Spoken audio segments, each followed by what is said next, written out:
ಹಾಗೂ ಚಾಮರಾಜನಗರ ಕ್ಷೇತ್ರವನ್ನ ಹೇಗಾದ್ರೂ ಮಾಡಿ ಗೆಲ್ಲಲೇಬೇಕು ಅಂತ ಪಣ ತೊಟ್ಟಿರುವಂತಹ ಕಾಂಗ್ರೆಸ್ ಆಪರೇಷನ್ ಹಸ್ತಕ್ಕೆ ಕೈ ಹಾಕಿರೋ ಹಾಗೆ ಕಾಣಿಸ್ತಾ ಇದೆ. ಲೋಕಸಭೆ ಎಲೆಕ್ಷನ್ ಹೊತ್ತಲ್ಲೇ ಸಿಎಂ ಸಿದ್ದರಾಮಯ್ಯರಿಂದ ದೊಡ್ಡ ನಿರ್ಧಾರ.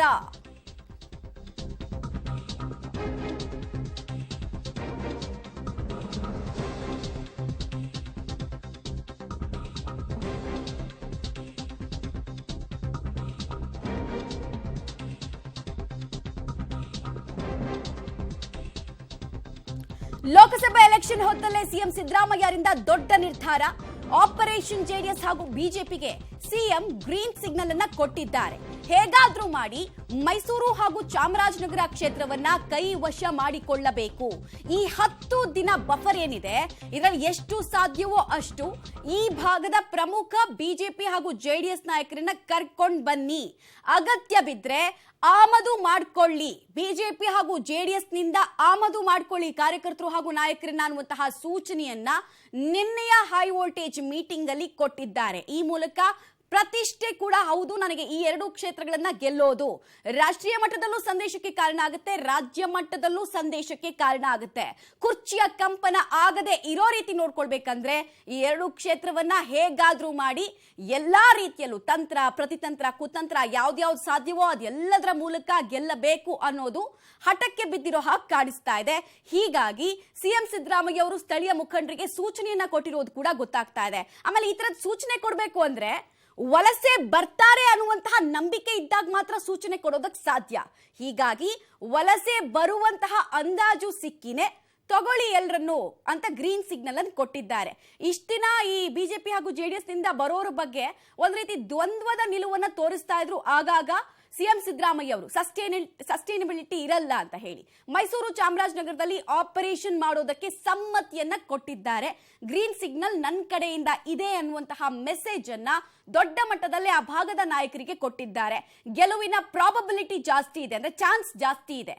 ಬಿಜೆಪಿ ಜೆಡಿಎಸ್ ನಿಂದ ಯಾರೇ ಬಂದ್ರು ಕೂಡ ರತ್ನ ಗಂಬಳಿಯನ್ನ ಹಾರಿಸಿ ಅಂತ ಹೇಳ್ತಾ ಇದ್ದಾರೆ. ಆ ಮೂಲಕನೇ ಕರ್ಕೊಳ್ಳಿ ಅವರನ್ನ ಅಂತ ತಿಳಿಸಿದ್ದಾರಂತೆ. ನಿಮ್ಮ ಜಗಳದಿಂದ ಪಕ್ಷಕ್ಕೆ ಬರೋರನ್ನ ಬೇಡ ಅನ್ಬೇಡಿ, ಅಂದ್ರೆ ಪಕ್ಷದ ಹಿತಾಸಕ್ತಿ ಮುಖ್ಯ ಅನ್ನೋದನ್ನ ನೀವು ನೋಡ್ಕೊಳ್ಳಿ, ವೈಯಕ್ತಿಕ ಹಿತಾಸಕ್ತಿ ಇಲ್ಲಿ ಮ್ಯಾಟರ್ ಆಗಲ್ಲ ಅಂತ ಸ್ಥಳೀಯ ಮುಖಂಡರಿಗೆ ಹೇಳಿದ್ದಾರೆ. ಮೈಸೂರು ಹಾಗೂ ಚಾಮರಾಜನಗರದಲ್ಲಿ ಗೆಲುವು ಮಾತ್ರ ಮುಖ್ಯ ನಮಗೆ. ಆ ಗೆಲುವಿಗೆ ಪೂರಕ ಆಗೋರು ಯಾರೇ ಇದ್ರು, ಎಲ್ಲಿಂದಲೇ ಇದ್ರು, ಅವರು ಒಂದು 500 ವೋಟ್ ಅನ್ನು ತಗೊಂಡ್ ಬರೋ ಕೆಪಾಸಿಟಿ ಅವ್ರಿಗಿದೆ ಅಂದ್ರೆ ಕರ್ಕೊಳ್ಳಿ ಅವರನ್ನ, ವೆಲ್ಕಮ್, ಯು ಆರ್ ವೆಲ್ಕಮ್ ಅಂತ ಹೇಳಿ ಅಂತ ಹೇಳಿದ್ದಾರೆ. ಉಳಿದ ವಿಚಾರಗಳು ನನಗೆ ಈಗ ಗೌಣ, ಅಭ್ಯರ್ಥಿಯ ಗೆಲುವಿನ ಮುಂದೆ ಚಿಕ್ಕ ಪುಟ್ಟ ಸಮಸ್ಯೆಗಳು ನನಗೆ ಗೌಣ ಅಂತ ತಿಳಿಸಿದ್ದಾರೆ. ಈ ನೇರ ಸಂದೇಶವನ್ನು ಕೊಟ್ಟಿದ್ದಾರೆ. ಇಷ್ಟು ಮಾತ್ರ ಅಲ್ಲ, ನೀವು ಕೂಡ ನಿಮ್ಮ ವರ್ತನೆ ಕೂಡ ಪಕ್ಷದ ಹಿತಾಸಕ್ತಿಯನ್ನ ಕಾಯೋ ರೀತಿ ಇರಬೇಕು ಅನ್ನೋ ಸೂಚನೆಯನ್ನ ಕೂಡ ಕೊಟ್ಟಿದ್ದಾರೆ ಅನ್ನೋದು ಗೊತ್ತಾಗ್ತಾ ಇದೆ. ಸ್ಥಳೀಯ ನಾಯಕರಿಗೆ ಸಿಎಂ ಸಿದ್ದರಾಮಯ್ಯ ಅವರು ನಿನ್ನೆ ನಡೆದಂತಹ ಮೀಟಿಂಗ್ ನಲ್ಲಿ ಆಡಿದಂತಹ ಕಿವಿ ಮಾತಿದು. ಇದ್ರ ಜೊತೆಗೆ ಇನ್ನೊಂದಷ್ಟು ವಿಚಾರಗಳನ್ನ ಕೂಡ ಅಭ್ಯರ್ಥಿ ಬಗ್ಗೆ ಹೇಳಿದ್ರು. ಯಾವುದೇ ಕಾರಣಕ್ಕೂ ಮೈಸೂರು ಅಭ್ಯರ್ಥಿ ಬಗ್ಗೆ ಬೇಕಾಬಿಟ್ಟಿ ಸ್ಟೇಟ್ಮೆಂಟ್ ಗಳನ್ನು ಕೊಡಬೇಡಿ, ಅದು ಕಾಂಗ್ರೆಸ್ ಪಕ್ಷಕ್ಕೆ ಸಮಸ್ಯೆಯನ್ನ ತರುತ್ತೆ ಅನ್ನೋದನ್ನ ಹೇಳಿ ಇದ್ರ ಜೊತೆಗೆ ಈ ಆಪರೇಷನ್ ಬಗ್ಗೆ ಕೂಡ ಹೇಳಿದ್ದಾರೆ. ಡೀಟೇಲ್ಸ್ ಕೊಡ್ತಾರೆ. ನೇರ ಸಂಪರ್ಕದಲ್ಲಿ ಜಾಯ್ನ್ ಆಗ್ತಾರೆ ಕೆಪಿ ನಾಗರಾಜ್. ವಲಸೆ ಬರುವಂತಹ ಮುನ್ಸೂಚನೆ ಸಿಕ್ಕಿನೇ ಇಂಥದ್ದೊಂದು ಗ್ರೀನ್ ಸಿಗ್ನಲ್ ಅನ್ನ ಕೊಟ್ಟಿದ್ದಾರೆ ಸಿಎಂ ಸಿದ್ದರಾಮಯ್ಯ ಅವರು. ಆಮೇಲೆ ಎಷ್ಟು ಜನರನ್ನ ಈ ಆಪರೇಷನ್ಗೆ ಒಳಪಡಿಸಬೇಕು ಅನ್ನೋದು ಕಾಂಗ್ರೆಸ್ ನಾಯಕರ ಲೆಕ್ಕಾಚಾರ. ಮಮತಾ, ಮೈಸೂರಿನ ವಿಚಾರದಲ್ಲಿ, ಅದರಲ್ಲೂ ಮೈಸೂರಿನ ಎಲ್ಲ ವಿಧಾನಸಭಾ ಕ್ಷೇತ್ರಗಳ ವಿಚಾರದಲ್ಲಿ ಸಿದ್ದರಾಮಯ್ಯನವರಿಗೆ ಫಸ್ಟ್ ಹ್ಯಾಂಡ್ ಇನ್ಫಾರ್ಮೇಷನ್ ಇರುವಂಥದ್ದು ಯಾವಾಗಲೂ ಕೂಡ ಇರುತ್ತೆ. ಅದರಲ್ಲೂ ಕೂಡ ಮೈಸೂರಿನ ರಾಜಕಾರಣದ ಪಲ್ಸ್ಗಳು ಯಾವ್ಯಾವ ರೀತಿಯಾಗಿ ಬದಲಾಗುತ್ತೆ ಅನ್ನುವಂಥದ್ದನ್ನು ಸಿದ್ದರಾಮಯ್ಯನವರಷ್ಟು ಚೆನ್ನಾಗಿ ಇನ್ನೊಬ್ರು ಕೂಡ ಸ್ಟಡಿ ಮಾಡಿರಲಿಕ್ಕಿಲ್ಲ. ಬಹುತೇಕ ಸಿದ್ದರಾಮಯ್ಯನವರಿಗೆ ಆ ಥರದ ಒಂದು ಸೂಚನೆಗಳು ಸಿಕ್ಕಂತೆ ಕಾಣ್ತಾ ಇದೆ. BJP ಮತ್ತು JDSನ ಭಾಗದಿಂದ ಈ ಸ್ಥಳೀಯ ಮಟ್ಟದಲ್ಲಿ ಸಿದ್ದರಾಮಯ್ಯನವರು ಈಗ ಹೇಳ್ತಾ ಇರುವಂಥದ್ದು ಕೇವಲ ಸ್ಥಳೀಯ ಮಟ್ಟದಲ್ಲಿ ಮಾತ್ರ. ಇದು ದೊಡ್ಡ ಮಟ್ಟದಲ್ಲಿ ಅಂದರೆ ರಾಜ್ಯ ನಾಯಕರ ವಿಚಾರದಲ್ಲಿ ಸಿದ್ದರಾಮಯ್ಯನವರು ಈ ಮಾತಾಡ್ತಾ ಇಲ್ಲ ಮಮತಾ. ಈ ಮಾತನ್ನು ಹೇಳ್ತಾ ಇರುವಂಥದ್ದು ಸ್ಥಳೀಯ ಮಟ್ಟದ ನಾಯಕರ ವಿಚಾರದಲ್ಲಿ.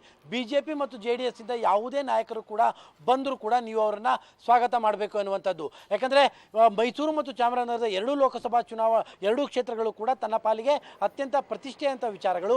ಹೀಗಾಗಿ ಚುನಾವಣೆಗೆ ಅನುಕೂಲ ಆಗುತ್ತೆ ಅನ್ನೋದಾದರೆ ಸ್ಥಳೀಯ ಮಟ್ಟದಲ್ಲಿ ಯಾರೇ ಕೂಡ ಬಂದರೂ ಕೂಡ ನೀವು ಅವರನ್ನು ಈ 10 ದಿನಗಳ ಒಳಗಡೆ ಕಾಂಗ್ರೆಸ್ ಪಕ್ಷಕ್ಕೆ ಸೇರಿಸ್ಕೊಳ್ಳಿ. ನಿಮ್ಮ ನಡುವಿನ ಜಗಳಗಳಿಂದಾಗಿ ಅವ್ರು ಬರೋದು ಬೇಡ, ಇವನು ಬರೋದು ಬೇಡ ಅನ್ನುವಂಥ ರೀತಿಯಾದಂಥ ಮಾತುಗಳನ್ನು ನೀವು ಹೇಳ್ಕೊಡ್ದು ನನಗೆ ಗೆಲುವು ಅಷ್ಟೇ ಮುಖ್ಯ, ಈ ಕಾರಣಕ್ಕೋಸ್ಕರವಾಗಿ ನಿಮ್ಮ ಚಿಕ್ಕ ಸಮಸ್ಯೆಗಳನ್ನು ತಂದು ದೊಡ್ಡದು ಮಾಡಿಕೊಂಡು ಇದು ಮಾಡ್ಕೊಡ್ಬೇಡಿ, ಸಮಸ್ಯೆ ಮಾಡ್ಕೊಳ್ಳೋದು ಬೇಡ. ಈಗ ಯಾರ್ಯಾರು ಬರ್ತಾರೆ ಅಂತ ಹೇಳ್ತಾರೋ ಅವರನ್ನು ಕರೆದುಕೊಳ್ಳುವಂಥ ಪ್ರಯತ್ನವನ್ನು ಮಾಡಿ ಅನ್ನುವಂಥದ್ದನ್ನು ತಿಳಿಸಿದ್ದಾರೆ. ಮತ್ತು ಮತ್ತು ನಾಳೆ ಅದರ ಮೊದಲನೇ ಹಂತದಲ್ಲಿ ಬಹುದೊಡ್ಡ ಸಂಖ್ಯೆಯಲ್ಲಿ ಬಿಜೆಪಿಯ ಒಂದು ದೊಡ್ಡ ಕಾರ್ಯಕರ್ತರ ಪಡೆ ಮತ್ತು ಮುಖಂಡರ ಪಡೆ KR ಕ್ಷೇತ್ರದಲ್ಲಿ ಕಾಂಗ್ರೆಸ್ಸನ್ನು ಸೇರ್ಪಡೆ ಮಾಡಿಕೊಳ್ಳುತ್ತೆ. ಸಂಜೆ ಮತ್ತೆ ಚಾಮರಾಜ ಕ್ಷೇತ್ರದಿಂದ ಬಹುದೊಡ್ಡ ಪಡೆ ಕಾಂಗ್ರೆಸ್ಸನ್ನು ಸೇರ್ಪಡೆ ಮಾಡಿಕೊಳ್ಳುತ್ತೆ. ಹೀಗಾಗಿ ಒಟ್ಟು 10 ದಿನದ ಒಳಗಡೆ ಈ ಎಲ್ಲ ಆಪರೇಷನ್ ಅನ್ನು ಮುಗಿಸಿ ಅನ್ನುವಂಥ ಸೂಚನೆಯನ್ನು ಸಿದ್ದರಾಮಯ್ಯನವರು ನೀಡಿದ್ದಾರೆ. ಮಮತಾ. KP ನಾಗರಾಜ್, ಈಗ ಸಹಜವಾಗಿ ಇದು ದೋಸ್ತಿಗಳಿಗೆ ಅಥವಾ ಅವರ ಜುಗಲ್ಬಂದಿಗೆ ಎಫೆಕ್ಟ್ ಆಗೋ ಚಾನ್ಸಸ್ ಜಾಸ್ತಿ ಇರುತ್ತೆ. ಸೊ ಡ್ಯಾಮ್ ಗೇಟ್ ನ ಕ್ಲೋಸ್ ಮಾಡುತ್ತಾ ಬಿಜೆಪಿ ಮತ್ತೆ JDS, ಅಥವಾ ಹೋದ್ರೆ ಹೋಗ್ಲಿ, ಎಷ್ಟು ಫ್ಲೋ ಹೋಗುತ್ತೋ ಹೋಗ್ಲಿ, ನಮಗ್ ಬೇಕಾಗಿರೋಷ್ಟು ಕಾರ್ಯಕರ್ತರು ನಾಯಕರು ನಮ್ಮ ಜೊತೆಗೆ ಇದ್ದಾರೆ ಅನ್ನುವಂತಹ ಮನಸ್ಥಿತಿನ ಅವ್ರದ್ದೇನ್ ಸ್ಟ್ರಾಟಜಿ ಅಂತ ಈ ವಿಚಾರದಲ್ಲಿ? ಮಮತಾ, ಸಿದ್ದರಾಮಯ್ಯನವರು ಏನೇ ಮಾತನಾಡಿದ್ರು ಕೂಡ ಅದರ ಹಿಂದೆ ಒಂದು ಯಾವುದೋ ಒಂದು ಹಿನ್ನೆಲೆ ಇದ್ದೇ ಇರುತ್ತೆ. ಸಿದ್ದರಾಮಯ್ಯನವರು ನಿನ್ನೆಯಿಂದಲೂ ಕೂಡ ಒಂದು ಮಾತನಾಡ್ತಾ ಇದ್ದಾರೆ. ಬಿಜೆಪಿ ಮತ್ತು JDS ನಡುವಿನ ಮೈತ್ರಿ ನಮಗೆ ಚುನಾವಣೆಯಲ್ಲಿ ಬಹಳ ಅನುಕೂಲ ಆಗ್ತಾ ಇದೆ ಅನ್ನುವಂಥದ್ದು. ಅದರ ಅರ್ಥ ಈ ಇಬ್ಬರ ಮೈತ್ರಿಗಳ ಹಿನ್ನೆಲೆಯಲ್ಲಿ ಸ್ಥಳೀಯ ಮಟ್ಟದಲ್ಲಿ ಒಂದಿಷ್ಟು ಅಸಮಾಧಾನಗಳು ಇರುವಂಥದ್ದು ಸ್ಪಷ್ಟ. ಈ ಅಸಮಾಧಾನಗಳನ್ನು ಕ್ಲಿಯರ್ ಮಾಡೋಕ್ಕೆ ಬಿಜೆಪಿಯವ್ರ ಕೈಲೂ ಆಗಲ್ಲ, JDS ಅವ್ರ ಕೈಲೂ ಆಗಲ್ಲ ಅನ್ನುವಂತಹ ಒಂದು ಕ್ಲಾರಿಟಿಗೆ ಮುಖ್ಯಮಂತ್ರಿಗಳು ಬಂದಂತಿದ್ದಾರೆ.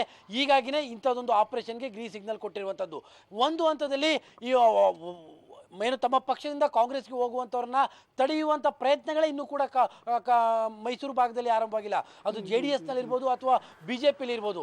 ಈಗ ನಾಳೆ ಏನು KR ಕ್ಷೇತ್ರದಲ್ಲಿ ಬಹುದೊಡ್ಡ BJPಯಿಂದ ಬಹುದೊಡ್ಡ ನಾಯಕರುಗಳು, ಈಗ ಏನು ಮಹಾನಗರ ಪಾಲಿಕೆಯ ಮಾಜಿ ಸದಸ್ಯರು ಎಲ್ಲರೂ ಕೂಡ JDS ಮತ್ತು BJPಯಿಂದ ಕಾಂಗ್ರೆಸ್ ಸೇರ್ಪಡೆ ಮಾಡ್ಕೊಳ್ತಾ ಇದ್ದಾರೆ. ಅವರನ್ನು ತಡೆಯುವಂಥ ಪ್ರಯತ್ನಗಳನ್ನ ಕೂಡ ಆಗಿಲ್ಲ, ಅಥವಾ ಅವ್ರನ್ನ ಮನವೊಲಿಸುವಂಥ ಕಾರ್ಯಗಳು ಕೂಡ ಆಗಿಲ್ಲ. ಹೀಗಾಗಿ ಒಂದು ಹಂತದಲ್ಲಿ ನೀವು ಹೇಳ್ದಂಗೆ ಹೋದವ್ರು ಹೋಗ್ಲಿ ಬಿಡು ಅನ್ನುವಂಥ ಮನೋಭಾವದಲ್ಲಿ JDS ಮತ್ತು BJಪಿಯು ಕೂಡ ಇದ್ದಂತಿದೆ. ಕಾಂಗ್ರೆಸ್ ಗೆಲುವಿನ ಲೆಕ್ಕಾಚಾರದ ಹಿನ್ನೆಲೆಯಲ್ಲಿ ಎಲ್ಲರನ್ನೂ ಕೂಡ ಒಟ್ಟುಗೂಡಿಸುವಂಥ ಕೆಲಸವನ್ನ ಮಾಡ್ತಾ ಇದೆ. ಮಮತಾ. ರೈಟ್, ಧನ್ಯವಾದ KP ನಾಗರಾಜ್, ತಮ್ಮ ಮಾಹಿತಿಗಾಗಿ.